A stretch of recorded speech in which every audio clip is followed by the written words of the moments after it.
오늘 주신 하나님의 말씀은 마태복음 20장 1절에서 16절 같이 한 목소리로 합독 하겠습니다.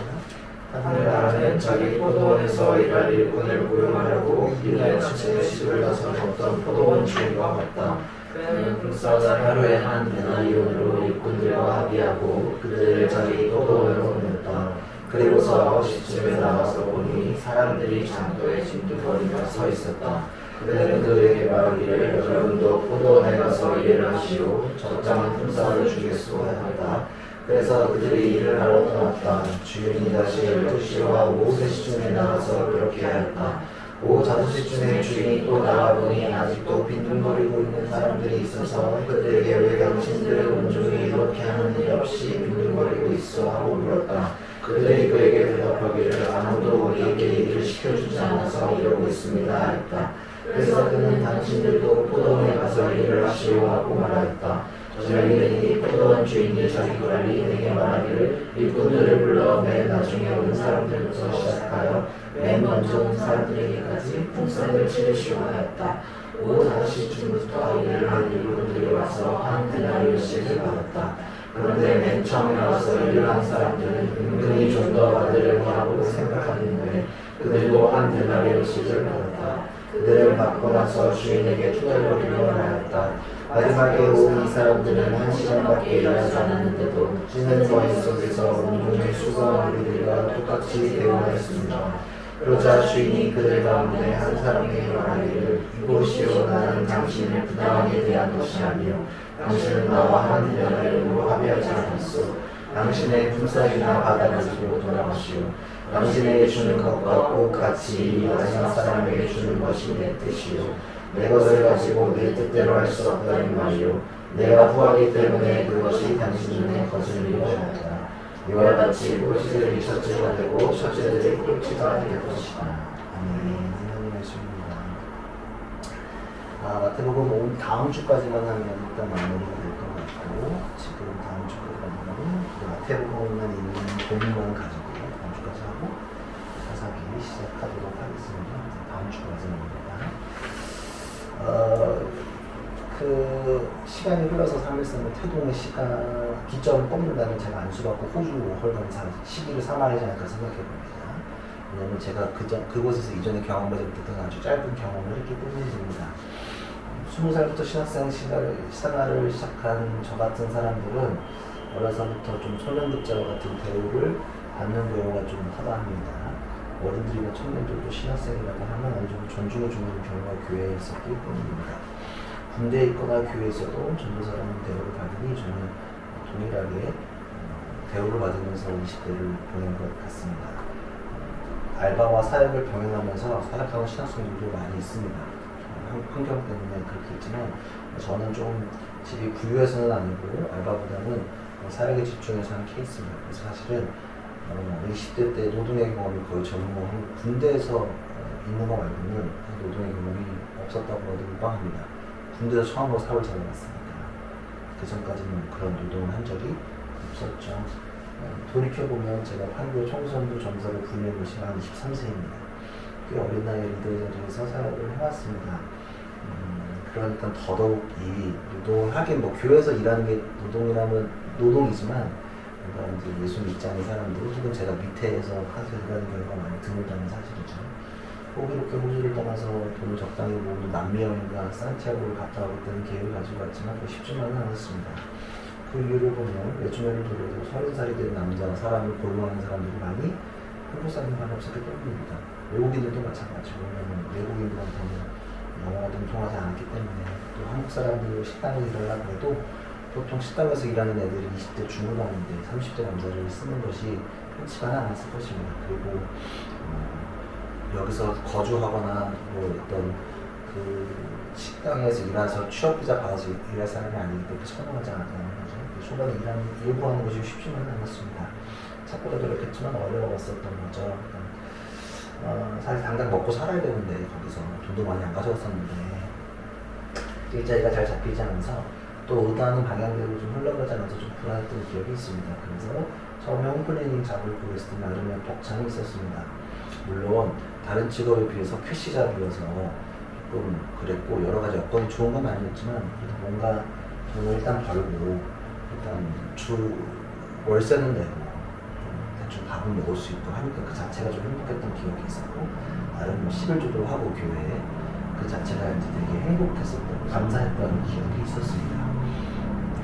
그래서 11조가 이렇게 힘들구나 라는 생각을 호주에서 좀 했었어요. 당시에 그 전에는 교회에서 페이를 받기 때문에 좀 월급 페이가 7년에 오른 적도 없고 그냥 늘상 세금 떼듯이 이렇게 했는데 가서 이게 참 쉽지 않구나. 주일날 와서 예배 드리는 게 쉽지 않더라고요. 왜냐면 호주는 주말에 일하면 페이가 2배니까 진짜 이렇게 선진화된 국가에서 가면 갈수록 주일날 오는 게 쉽지 않고 진짜 큰 결단을 하고 교회 오는구나 라는 생각을 이제 많이 했던 기억이 있습니다. 그래서인지 저는 일을 간곡히 찾는 이에게 일할 수 있는 기쁨이 얼마나 큰지 저는 조금은 알 수 있는 것 같습니다. 그래서 제가 이방인으로서 힘써서 누가 일하고 했음에 되게 감사했던 기억이 있습니다. 물론 거기서 공허함도 느끼기도 했고 또 내가 왜 이 백인들 집을 청소해주고 있나 라는 생각이 현타가 오기도 했었지만 하여튼 일을 한다는 거에 감사를 많이 느꼈던 것들이 있었습니다. 그러면서도 호주에서도 그렇고 자취를 오래 하면서 느낀 게 뭐냐면 깨달은 게 뭐냐면 숨쉬는 모든 것들이 돈이라는 것도 깨닫게 되었습니다. 세금, 월세, 원가금, 식비, 전비 등등등 평상시에 생각지 못한 지출들이 많이 발생했다는 거죠. 그리고 혼자 돈 아끼려고 밥을 해먹는 것도 오래 걸리고 치우는 것도 오래 걸리고 참 되게 손이 많이 가는 그런 것도 많이 걸렸고요. 그래서 집 나무 고생이라는 말이 괜히 나오지 않았다는 사실을 몸소 이래저래 깨닫게 되었습니다. 그래서 중요한 건 뭐냐면 제 일에 대한 감사를 하는 게 뭐냐면 돈을 벌지 못하면 내가 큰 위험에 빠질 수도 있다는 사실을 그때 당시에 많이 했습니다. 교회에 있으면 밥도 얻어먹을 수 있고 잠자리도 있고 또 주차장도 좋은 데 있고 에어컨도 잘 나오고 겨울에 따뜻하게 입고 전기 팡팡 쓰고 부담이 없었거든요. 취미생활 하면서 돈 많이 안 나가도 그렇게 살았는데 나가서 하나님 가는 게 좀 쉽지가 않다는 거. 그리고 참 땀 흘려 돈을 번다는 게 얼마나 감사한지 그 당시 깨달았던 것 같습니다. 노동이라는 가치의 변화가 발생하는 것 같은 이 시대에 로봇과 AI한테 인류의 자리가 뺏길 것 같다 걱정하는 이 시대에 그리고 이제는 로봇에게 책임을 부과해야 될지도 모르는 이 시대를 살아가는 우리한테 노동의 가치가 세상 귀하게 느껴지기도 합니다. 최근 젊은이들은 노동을 포기하는 경우가 많이 있다고 합니다.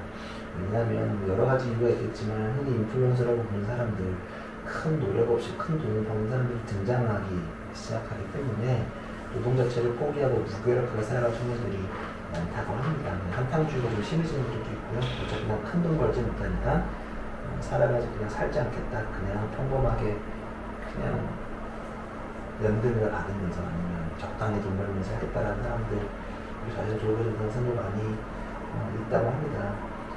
여러 가지 또 추가적으로 얘기하면 그런 것도 있고 동시에 이 자포자에 대한 청년들의 마음에는 저희 20대 때 악덕 고용주에게 피해본 청년들이 많이 발생하니까 이래저래 포기하는 경우도 많이 있는 것 같습니다. 그래서 고용주는 포기한 청년들을 다시 다그치고 서로 대립하게 되는 악순환이 반복되는 시대가 아닌가라는 생각합니다. 딱 걸려 노동하는 그리고 나에게 합법적이고 그 노동을 누리며 살아가는 모습들이 이 시대가 점점 사라져가고 있는 것 같아서 조금 슬프기도 합니다. 인플루언서들 돈 달라고 구걸하는 거지들처럼 방송하는 거 보면 좀 그래요. 좀 여러 가지 느낌이 나중에 좀 말씀드리겠습니다. 하여튼 그런데 오늘 본문은 좀 노동의 현장을 비추고 있습니다. 그리고 그 노동의 자리에서 하나님 나라를 조금 살펴볼 수 있는데 오늘 배경은 포도원이고 주인공은 포도원의 주인과 노동자들. 배경은 포도원이고 주인과 노동자들입니다. 1절에서 2절을 보면 하늘나라는 자기 포도에서 일한 일꾼들을 고용하러 이른 아침에 집을 나서 어떤 포도원 주인과 같다. 그는 품삯 하루에 한 데나리온을 일꾼들과 합의하고 그들을 자기 포도원으로 보냈다. 포도원 주인은 농장 일을 위해서 아침 일찍 노동시장에 나가서 일꾼들을 고용했죠. 당시에는 6시부터 6시까지 일했대요. 6 to 6라 지정이 많이 했네요. 12시간이었네요. 하루에 품값은 한 데나리온. 보통 그때 한 데나리온씩 받았대요. 우리로 지금 1급이 오늘 적어도 시급으로 치면 12만 원이고 좀 더 받으면 15만 원 정도 되겠네요. 이렇게 포도원을 들어있고 또 끝나지 않고 9시에 다시 주인이 나가서 일꾼들을 또 찾아와서 고용합니다. 그리고 12시 3시 나와서 한 번 더 또 고용합니다. 그리고 6시 전 1시간 남은 대화시간 나가서 일꾼들을 고용했습니다.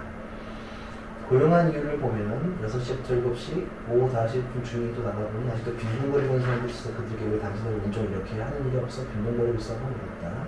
그들에게 대답하기를 아무도 우리에게 일을 시켜주면서 이러고 있습니다 했다. 그래서 그는 당신들도 포도나무 일을 하시오 라고 말했다.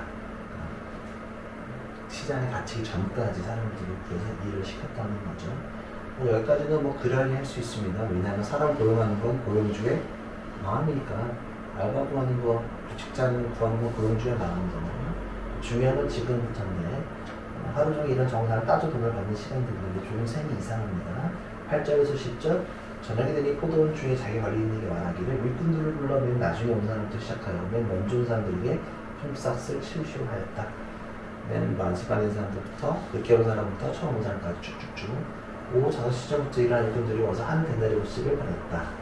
그때 맨 처음에 와서 일하는 사람들은 은근히 좀 더 받으려고 하고 생각하는데 그들도 한 데나리오씩을 받았다. 사실 우리의 노동시간 원리 안에서는 시급에 따라 시간에 따라 금액을 차등하게 지불하는 것이 합당합니다. 일하는 시간에 맞게 금액을 가져가는 것이 상식적이죠. 만약 이런 일이 지금 우리에게 있다면 당장 노조가 일어나서 파업을 해야 할지도 모르겠습니다. 그렇다면 주의 지급 방법은 틀릴까? 라고 고민해보면 그렇지는 않습니다. 11절 그들을 받고 나서 주인이 투덜거리며 말하였다. 마지막에 온 사람들은 1시간밖에 일하지 않았는데 찌는 더위 속에서 온종일 수고문들과 똑같이 대우했습니다. 그러자 주인이 그들 가운데 한 사람을 말하기 이보시오 나는 당신을 부당하게 대할 것이 아니오 당신이 나와 한 데나리오 합의하지 않았소 당신의 품삯이나 받아가지고 돌아가시오 당신에게 주는 것과 같이 이 마지막 사람 주는 것이 내 뜻이오. 사실 주위에 처음 온 사람들과 계약을 동일하게 했죠. 한 데나리오씩 맨 처음 온 사람 한 데나리오씩을 주겠다고 약속했고 그거를 줬고 그리고 9시, 12시, 3시, 5시 온 사람은 합당한 대우를 하시겠다고 주님께서 말씀하시고 금액을 지불하는 것입니다. 사실 고용주의 마음에 따라 결정됐고 또 합의했고 노동이 이루어졌습니다. 근데 사실 머리로는 이해할 수 있죠. 법적으로는 틀린 건 하나도 없죠. 법적으로 아무 문제가 없어요. 이것도 그냥 내가 찝찝한 거지. 사실 돌아보면 찝찝한 마음만 계속 있는 거지 머리로는 알겠다는 사실이 듭니다. 이게 왜 이런 일이 한 얘기를 또 해드릴게요. 지방도시 여행을 가면 호남으로 여행할 일이 여러분들이 있으시다면 사실은 호남에 가면 식민지 창탈의 역사를 좀 살펴볼 수 있는데 대표적으로 여행지를 가는 목포와 군산에 가면 일본의 흔적을 지금도 살펴볼 수 있습니다. 한번 가보시면 좋겠는데 나중에 기회가 되시면 20대들은 대학교 방학 때 한번 가보면 좋겠는데 군산에 가면 장미동 미성동이라는 데가 있다고 합니다. 보통 이제 미자가 들어간 동네는 장미라고 하면 아름다운 미자를 쓸 것 같지만 그리고 군산에서 미자가 들어간 동네들은 대부분 쌀미자가 사용된다고 합니다.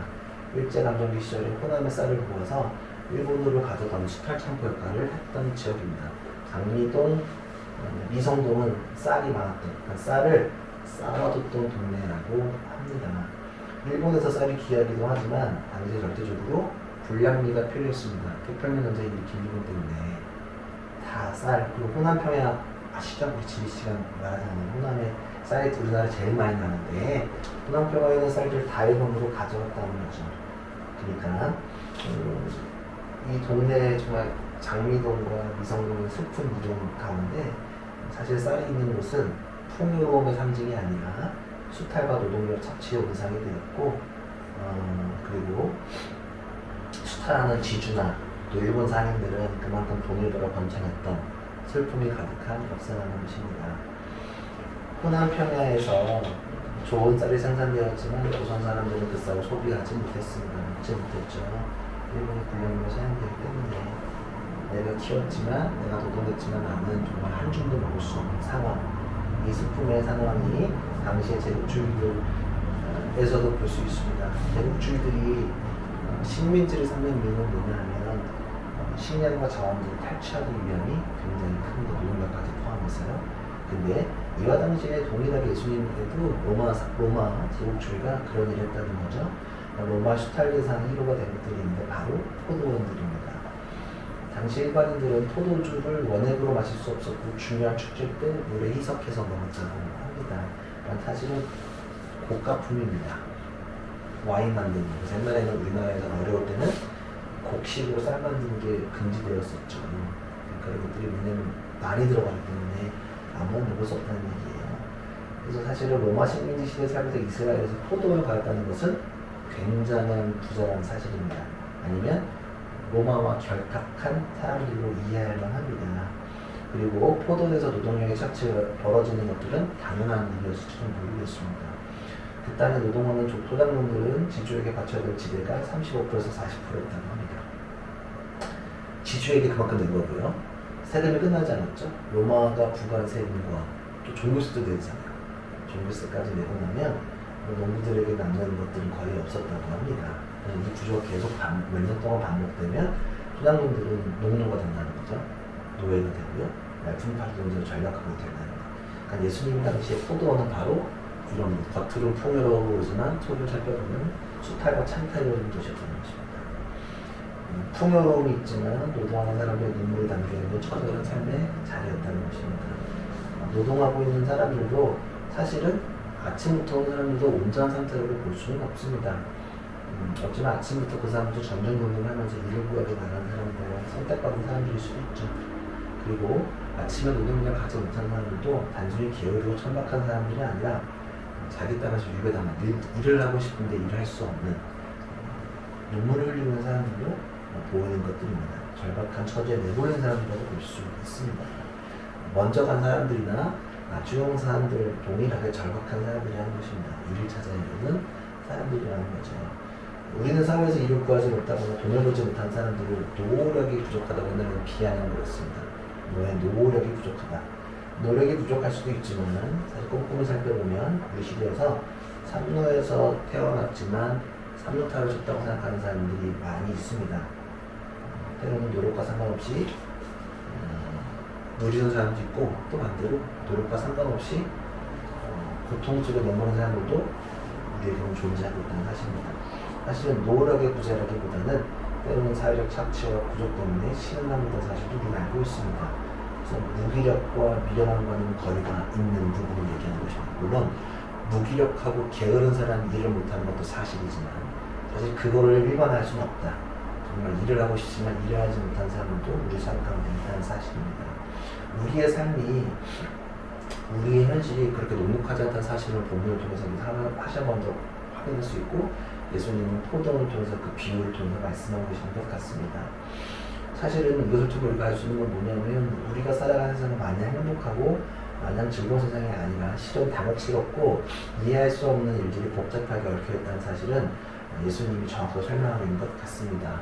겉으로 보기엔 서울 좋은데 들어가서 보면 눈물 많잖아요. 그렇지 않습니까? 제가 서울 갈 때마다 얘기하잖아요. 좋은 세계에서 막 열손가락에 든 나라가 도시가 됐는데 들어가면 슬픔이 되게 많고 하잖아요. 포도원은 사실 성경 속에서는 보통 하나님 나라를 상징합니다. 거의 대부분. 그리고 예수님도 포도에 대해서 얘기 많이 하십니다. 요한복음은 나는 포도나무요, 너희는 나무니, 가지니 라는 말씀을 하시고요. 포도 얘기 굉장히 많이 해요. 우리 또 포도주는 주스지만 포도주 굉장히 중요합니다. 그리고 늘 그 주인은 예수님으로 비유되어져서 설명되어집니다. 그리고 오늘 포도원은 로마의 포도원이 아니라 하나님 나라의 포도원의 사실을 다시 한번 기억하고 봤으면 좋겠습니다. 하나님 나라의 포도원의 주인의 행동은 우리의 고정관념을 깨뜨리는 반전을 시작합니다. 이 주인의 행동이 놀랍고 의아한 이유가 있습니다. 8절에 갑자기 포도원 청지기가 등장합니다. 사실은 포도원의 주인이 사람을 찾는 이유는 없겠죠. 사실 그게 큰 부자가 나가서 일할 사람을 찾지는 않겠죠. 중간에 관리자들을 시켜서 할 텐데, 그래서 이 포도원 주인은 당신이 직접 나가서 인력시장에 나가서 5번씩이나 사람들을 데리고 옵니다. 주인이 하는 일이 아니라는 거예요. 당신의 통념으로는 이 사실로 조금 의아한 부분들이 있다는 것입니다. 그리고 또 이상한 것들이 더 있는데 5그룹으로 나눈 이 일꾼들을 동일하게 한 데나리온씩 틈싸고 주는 대목입니다. 전후 사정을 고려하지 않는다면 이런 경우가 다 있냐고 따지면 노동자들의 손을 들어줄 것들이 또 가능하겠죠. 그리고 지금 우리의 관념적으로 일한 만큼 버는 것이 당연한 것이고 노동자의 당연한 권리이기도 합니다. 그리고 우리는 사회 정의라고도 부르기도 합니다. 사실 이것은 사회적 정의의 관점으로 본다면 주인의 행동을 뭔가 이해할 수 없는 것들이 많이 있습니다. 오늘 비유가 던지는 고민거리가 바로 이러합니다. 정의는 바로 무엇인가 하는 질문입니다. 이 비유에는 공평과 정의가 무엇이냐라고 예수께서 우리에게 질문하신 것입니다. 5개의 그룹 그리고 마지막 5시에는 유력성이 이미 문을 닫았고 더 이상 일감을 얻을 희망이 없는 시간입니다. 그 상태로 집으로 돌아간다면 가족과 아이들의 볼낯이 없을 정도로 체면이 말이 아닐 겁니다. 아버지라면 그냥 절망적인 사람들만 남았습니다. 그리고 멀쩡한 몸뚱이로 아무것도 하지 못하는 사람이라는 낙인이 그들 가운데 다시가 있었을지는 모르겠습니다. 그리고 부릴 것만 가득한 하루가 될지도 모르겠습니다. 오늘 주는 노동자가 3가지를 약속합니다. 먼저 계약을 하고요. 구두 약속이지만 지키고 주인의 명령을 따르는 것. 3가지가 이루어집니다. 이 3가지는 하나님 나라의 정의가 무엇인지 우리에게 질문합니다. 왜 포도원 주인은 효율이 떨어지는 장사를 했을까? 왜 그랬을까? 하나님 나라의 공의가 무엇인지 드러나는데 하나님의 정의는 절박한 처지에 있는 사람들의 존엄성을 존중하고 절박한 사람들의 안녕에 깊은 관심을 가지는 것을 포함합니다. 그래서 예수님은 삶에서 내몰리고 마음이 가난하고 상처받은 사람들에게 그들이 바로 하나님 나라의 주인이라는 것을 말씀하고 계시는 것입니다. 재미있는 건 진짜 8절인데 계속 8절이 재밌어요. 포도원 주인이 자기 관리인에게 말하기를 일꾼들을 불러 맨 나중에 온 사람들을 시작하여 맨 먼저 온 사람들에게 품삯을 치르시오.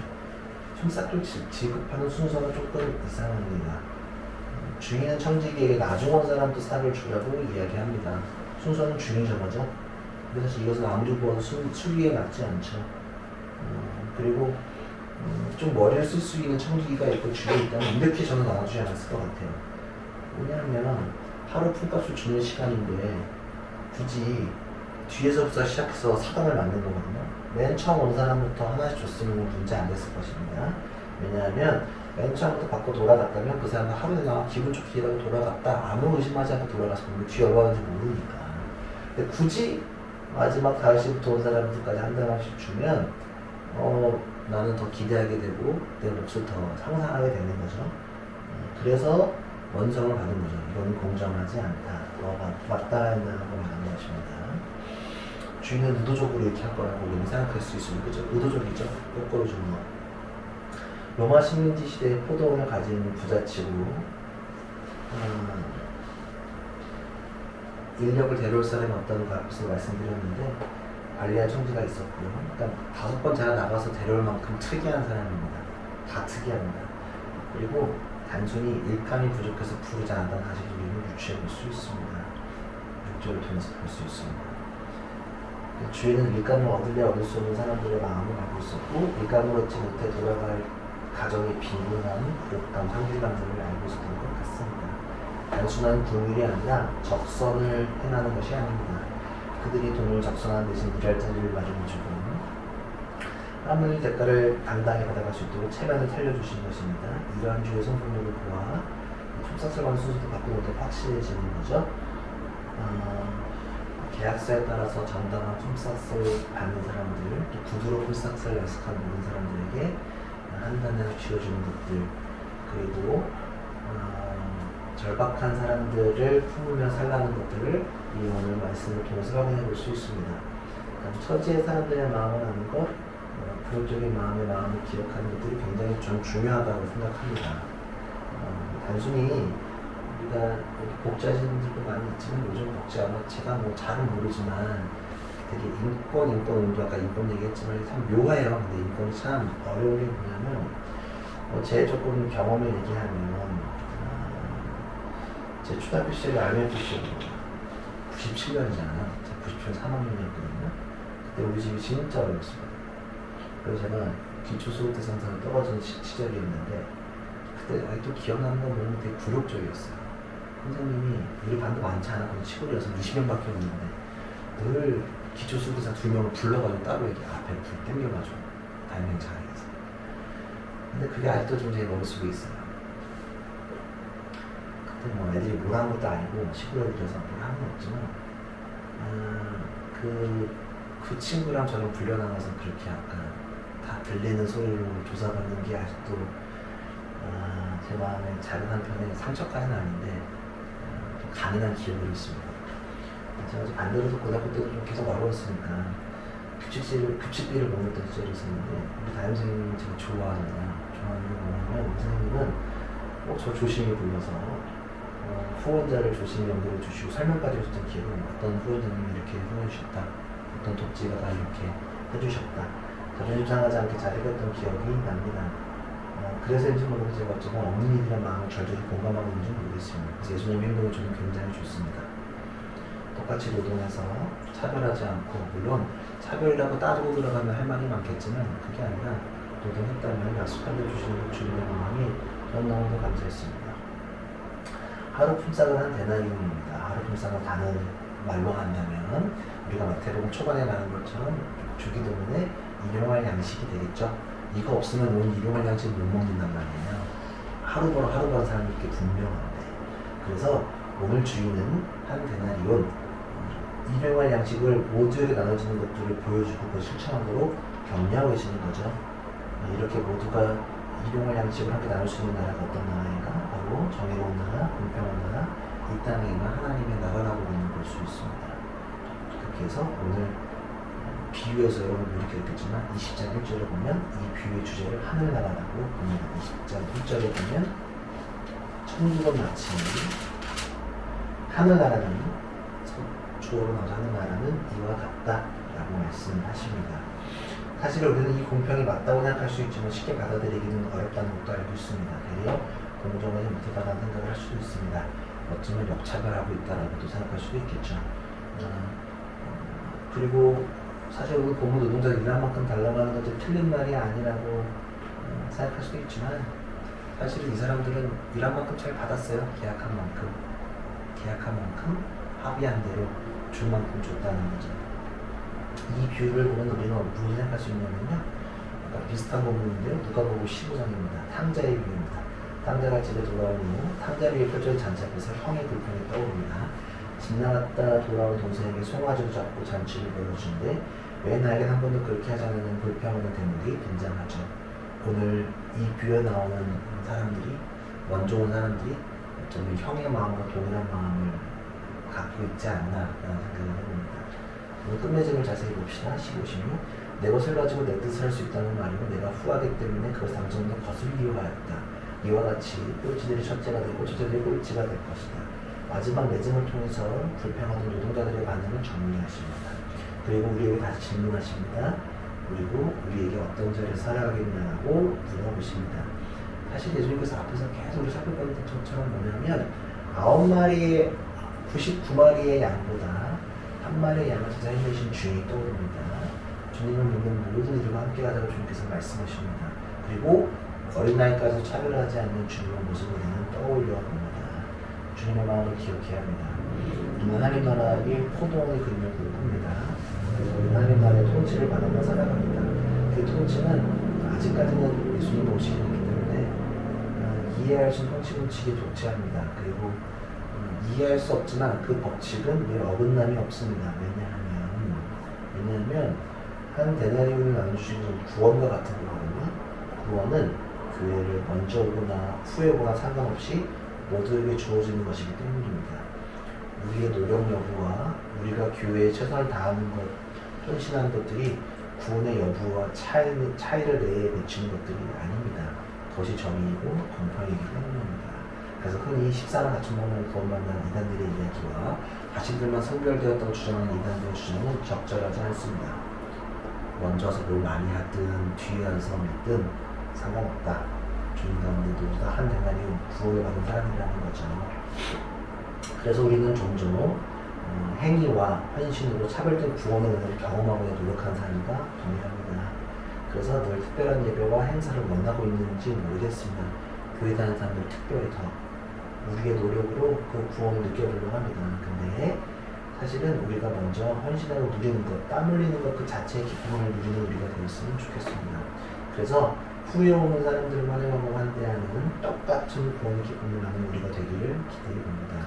먼저 깨달았기 때문에 의스되는 게 아니라 먼저 온 사람과 한 대나리로 남은 사람들이 되었으면 좋겠다. 주님은 세상 한복판에서 일꾼들을 찾고 계십니다.